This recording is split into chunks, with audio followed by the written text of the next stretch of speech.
Hi guys, আসসালামু আলাইকুম। আজকে নতুন একটা জিনিস দেখাবো। এই দেখেন, এই যে হচ্ছে আমাদের স্যালো মেশিন।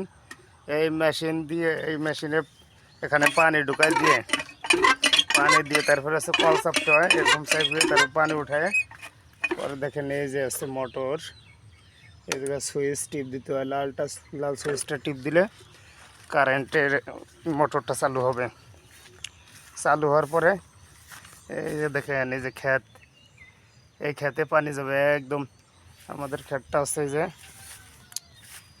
এই যে পাশ দিয়ে দেখছেন, এই যে ধানগুলো, এগুলো সব আমাদের। এখান থেকে শুরু করে একদম ওই যে দেখেন একটা পুকুর দেখা যায়, পুকুরের মতো ওই পর্যন্ত, একদম সোজা, একদম ওখান পর্যন্ত হচ্ছে আমাদের ধান ক্ষেত। এটা লম্বা, অনেক লম্বা জমিটা এখানে।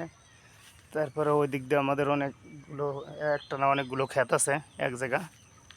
তারপরে ওই দিক দিয়ে দূর দিয়ে অনেকগুলো ক্ষেত আছে। বিশেষ করে এটা হচ্ছে আমাদের কাছে একদম।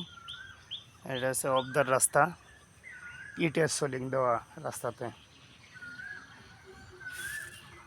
দেখেন ধানগুলো হচ্ছে এখন থোড়ের পর, এখন হচ্ছে ধান ফুলতেছে। কিছুদিনের ভিতরে কিছু ধান পাকবে।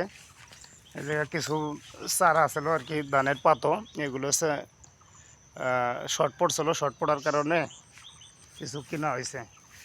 কিনে যেগুলো লাগানো হয়েছে সেইগুলোর ভিতরে কিছু ধান আগে পাকবে। হয়তো 20-25 দিন সময় লাগবে। 20-25 দিনের ভিতরে এই ধানগুলো পাকবে। ওকে গাইস, ভালো থাকেন। নেক্সটে পরবর্তী কোনো জায়গায় ভিডিও করে ইনশাল্লাহ আপনাদের সাথে যুক্ত হব। ভালো থাকেন, টাটা।